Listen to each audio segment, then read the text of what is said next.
네, 이번 시간에는 그 무역 계약의 성립 단계에 대해서 한번 살펴보겠습니다. 무역 계약이 성립하기 위해서는 어떠한 과정이 필요한가 하는 건데요. 첫째는 우리가 그 청약자, 그죠? 청약자를 우리가 오퍼라고 이야기하고, 다른 말로는 다음은 상대방인 피청약자. P라는 말은 뭔가를 받아들인다는 뜻이죠. 그래서 우리가 피청약자는 offeree라는 이런 이제 말을 쓰고요. 매수인, 다른 말로는 buyer라는 이런 표현을 씁니다. 그래서 청약자와 피청약자 간에 무역이 성립하기 위한 과정들을 한번 살펴보면요. 우리가 앞장에서 했듯이 청약자는 고객을 발굴하기 위해서 끊임없이 해외 시장 조사를 합니다. 그죠? 그리고 거래선을 발굴하려고 하겠죠. 그죠? 그래서 이제 적당하게 어떤 리스트가 이렇게 나오겠죠. 여러 가지 거래선을 발굴하는 그러한 장치들을 우리가 보았습니다. 그러면 이제 거기에서 거래선 발굴을 위한 리스트를 확보를 해서 청약자는, 즉 매도인이죠. 수출자는 이 거래를 갖다가 유인하기 위한, 즉 거래를 권유하기 위한, 저랑 같이 거래합시다 라고 권유하기 위한 서신을 보내게 되는데요. 그 서신은 여러 가지 지금 방법들이 있죠. 옛날에는 이제 팩스가 주로 많이 이용되었지만, 지금에는 이제 팩스 말고도 이메일이라든지 여러 가지 전자장치들을 이용해서 거래를 갖다가 권유하는 메일 어떤 문서를 보내게 됩니다. 이것을 우리가 다른 말로는 circular letter다 이렇게 합니다. circular letter, 즉 회신해서 보내는 이러한 편지다 이런 뜻이 되겠죠. 이거를 우리가 circular letter다 이렇게 이야기합니다. 그러면 이제 circular letter에는 대부분 내용이 우리는 이러한 물건을 다루고 있으니 관심이 있으시면 좀 한번 연락을 주십시오 이런 내용이 되겠죠. 그러면 이제 거기에 대해서 비청약자인 매수인, 즉 수입자는요, 거기에서 이제 우리가 그 견적 의뢰를 하겠죠. 그죠? 견적 의뢰라는 것이 바로 트레이드 인콰이어리를 하게 됩니다. 그래서 보통 인콰이어리라 이렇게 이야기하는데요. 거기에 대해서 이제 견적을 그러면 수량이 몇 개 정도 필요하고 납기가 얼마 정도 필요한데 그럼 여기에 대해서는 그 어느 정도의 가격으로 파시느냐라는 이제 거래에 대한 이제 의뢰를 하죠. 견적 의뢰를 하죠.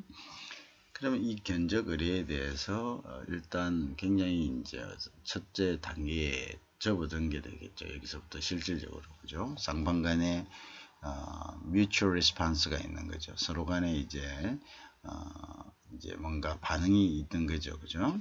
그러면 이제 여기에 대해서 매도인, 즉 수출자는 reply to inquiry 하고 and credit inquiry를 합니다. 결국은 매수인에 대해서 답변을 하겠죠. 그죠? 답변을 하고, 그리고 이제 신용조회를 의뢰를 합니다. 우리나라 같은 경우에는 보통 이 신용조회, 즉 크레디트 인콰이어를 하는 경우가 적은데요.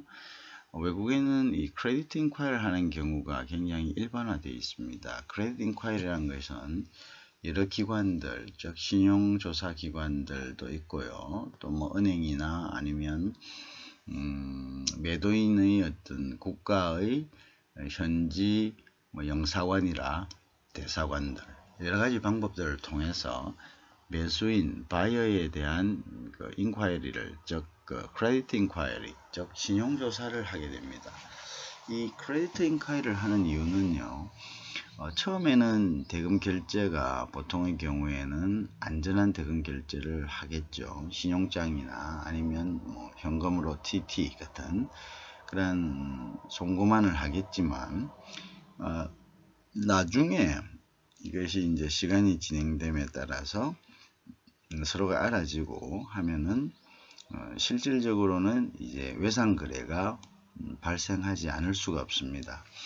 그런데 이제 외상 거래가 발생하더라도 우리가 초기에 이렇게 빈번한 예를 들어서 빈번한 거래가 있다 하더라도 격지, 즉 우리가 이 국내 비즈니스하고 틀리게 국가 간에 있는 상방 간에 대해서 비즈니스를 하기 때문에 보통 경우에 사실은 뭐 친하다 하더라도 잘 모르는 경우가 많죠. 그죠?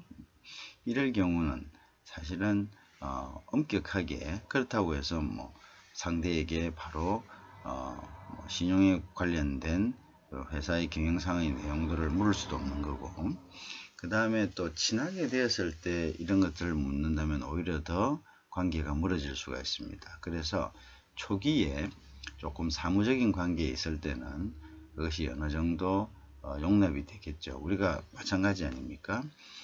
서로가 모를 때는 몰랐기 때문에 그랬다라고 이해를 하잖아요. 근데 서로 친한 사이가 됐을 때는 친한 사람이 뒷조사를 했다 이렇게 생각하면 나름대로 어떤 정서상의 어떤 상처를 받게 되는 거죠. 그래서 이제 그런 것들을 사전에 조사함으로써 후에 발생할 수 있는 이런 더 큰 어떤 영향을 줄일 수 있는 그런 대책이 될 수가 있겠죠. 자, 그래서 Reply to Inquiry and Credit Inquiry를 함으로써 매수인에 대한 신용조사를 미리 해놓습니다. 이 신용조사에는 재정적인 부분, 즉 우리가 소위 이야기하는 대차 대조표나 뭐 이런 것들을 기준으로 한 그러한 분석도 있지만 실질적으로 이 사람들의 상행위에 대한 어떤 평판이라든지 뭐 이러한 것들도 포함된 그러한 종합적인 신용조사가 가능합니다. 물론 그 단계는 좀 있지만은 이게 뭐 단계별로 있지만 비용과 또 접근할 수 있는 부분이 제한적이지만 그래도 사전에 신용조사를 하는 거죠. 자, 그리고 이제 이 경우에 신용조사에서 어느 정도 신뢰성이 있다고 하면은 매도인은 오퍼를 하게 됩니다. 오퍼라는 것은 이번에 매수인이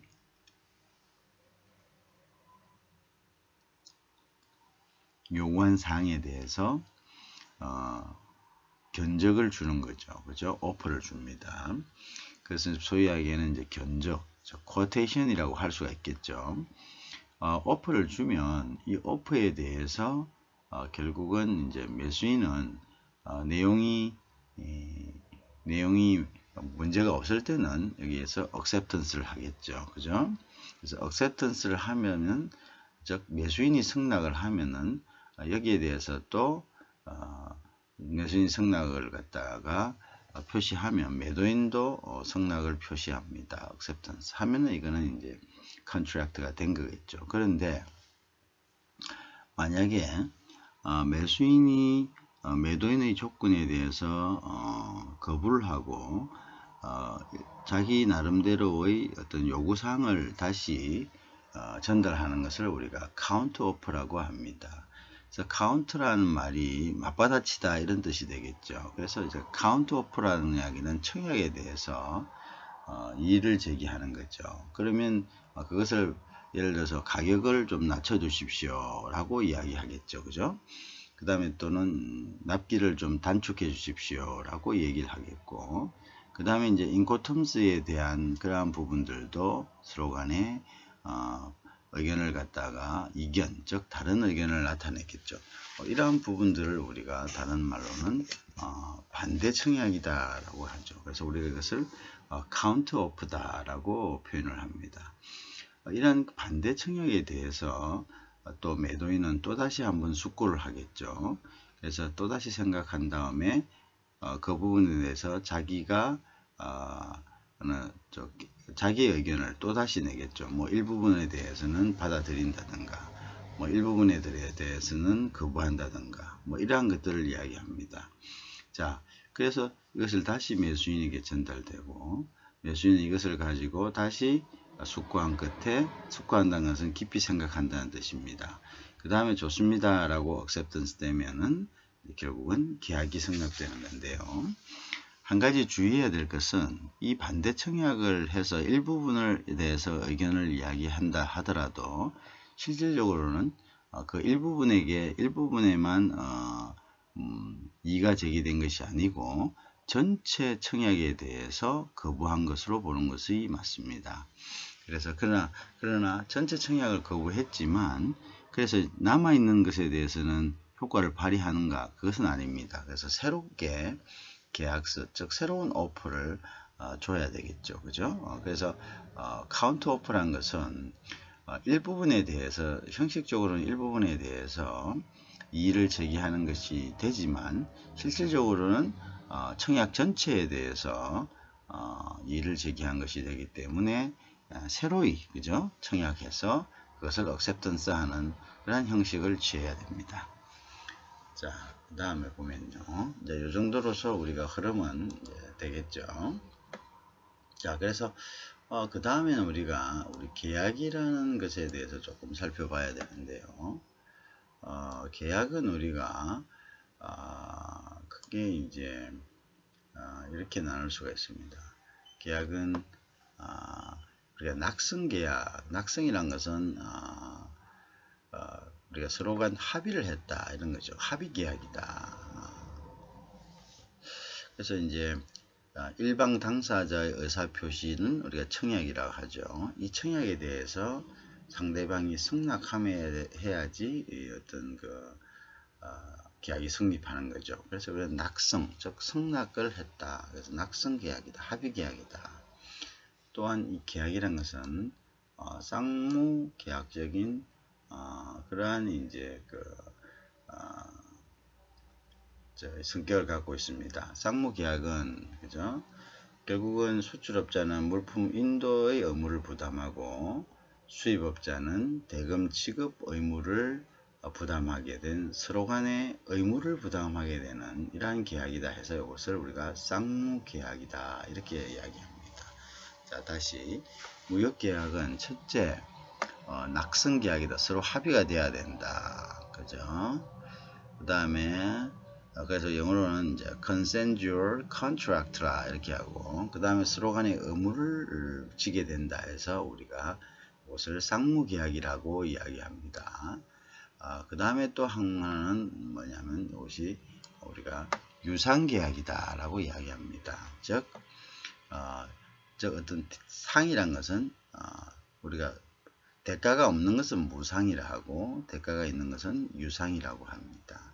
그래서 유상계약이란 것은 계약 당사자가 서로의 대가 있는 거부를 할 것을 목적으로 하는 계약이다. 그죠?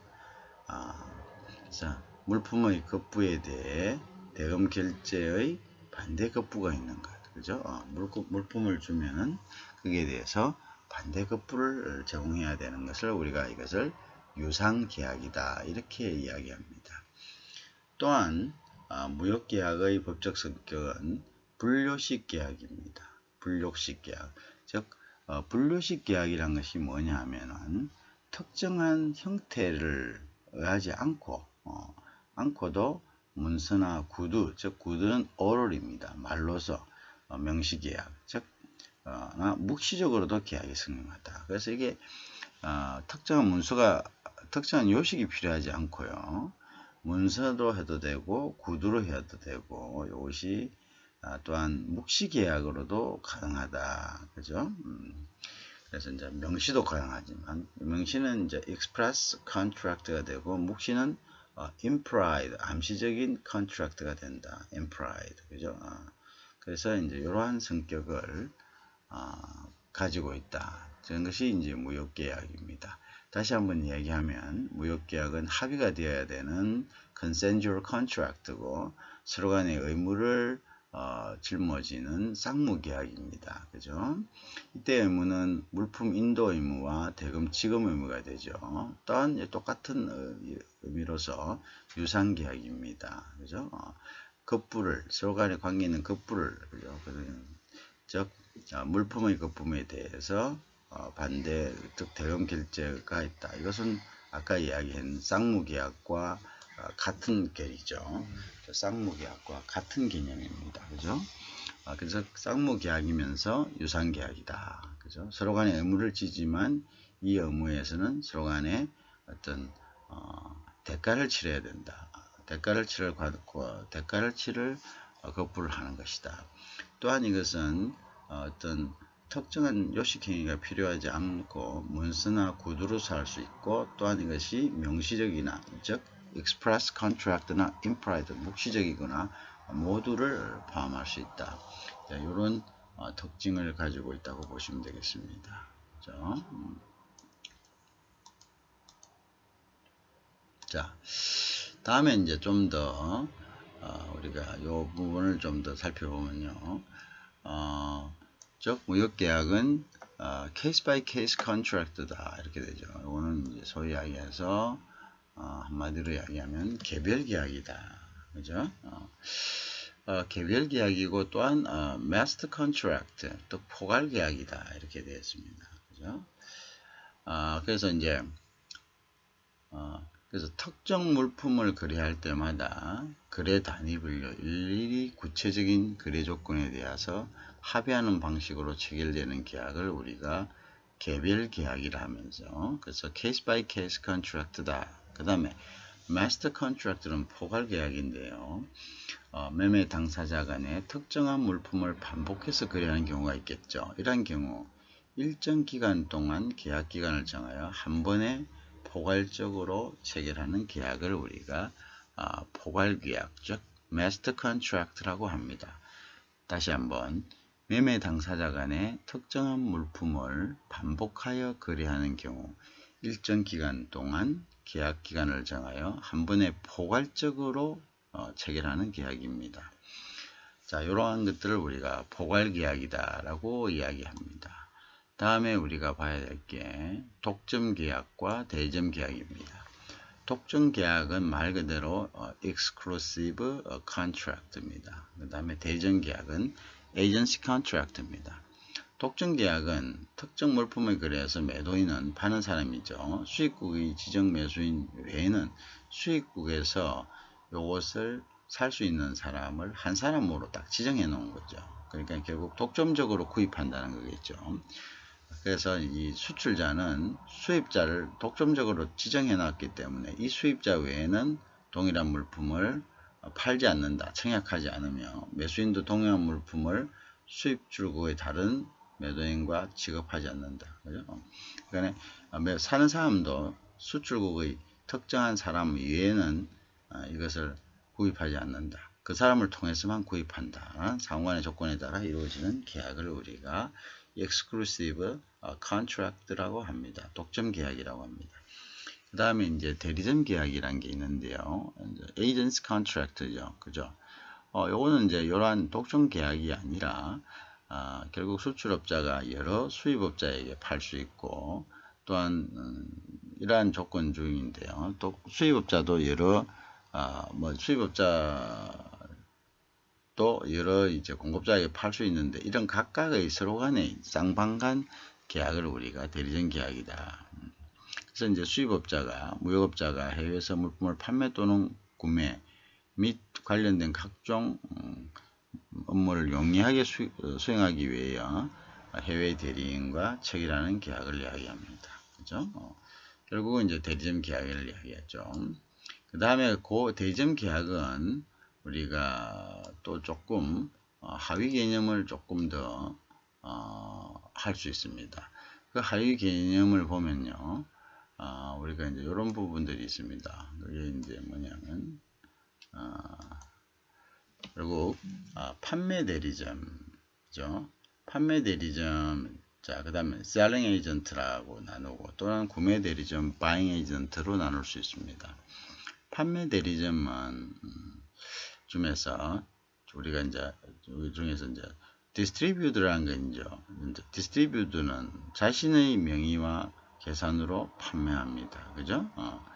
판매 대리점 자신의 명의와 계산으로 판매합니다. 그죠? 그래서 물건을 사와서 자신의 명의와 계산으로 판매하는 것을 우리가 디스트리뷰트다 이렇게 합니다. 그죠?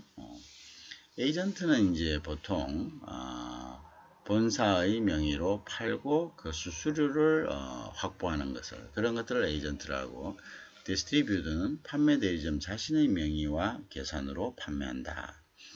자, 해외의 수출업자 대리인으로서, 그죠? 대리인으로서 물품 판매 및 각종 부대 업무를 수출업자의 명의와 계산으로 수행하는 자를 우리가 셀링 에이전트다, 이렇게. 자, 그래서 우리가 에이전트란 말은 말 그대로 우리가 셀링 에이전트가 되면은 결국은 이제 수출업자 대리인으로서, 그죠? 수출업자의 명의와 계산으로 수행하는 자. 그 중간은 자기는 뭘 합니까? 자기는 거기에 대한 피를 받겠죠, 그죠? 자기는 거기에 대한 이제 커미션을 받는 거고, 명의는 수출업자와 그 다음에 계산도 수출업자가 직접 하도록, 그죠? 서로 간에 그 직접적으로 돈을 주고받도록 하는 거죠. 그 다음에 이제 buying 에이전트는 그다음에 해외 수입업자의 대리인으로서, 그죠? 물품 구매 각종 부대 업무를 수입업자의 명의와 계산으로 수행하는 자를 이야기합니다. 자, 그래서 우리가 여기서 한 가지 에이전트와 디스트리뷰터의 차이점이 있다. 즉 명의를 누구의 명의로 하느냐. 즉 수출업자의 명의로 할 때는 우리가 셀링 에이전트, 그 다음에 자기의 명의와 자기의 계산으로 할 때는 디스트리뷰터다. 디스트리뷰터는 수출업자로부터 물건을 구입해서 자신의 명의와 자신의 그걸로 하는 것을 이야기하죠, 그죠? 자, 그 점이 좀 다른 점이 있다는 것을 이제 좀 하면 되겠죠. 자, 그래서 이제 그런 부분들이 있었다는 거죠. 자, 그 다음에 이제 보면 이제 구체적으로 한번 들어가 볼까요? 우리가 구체적으로 들어가서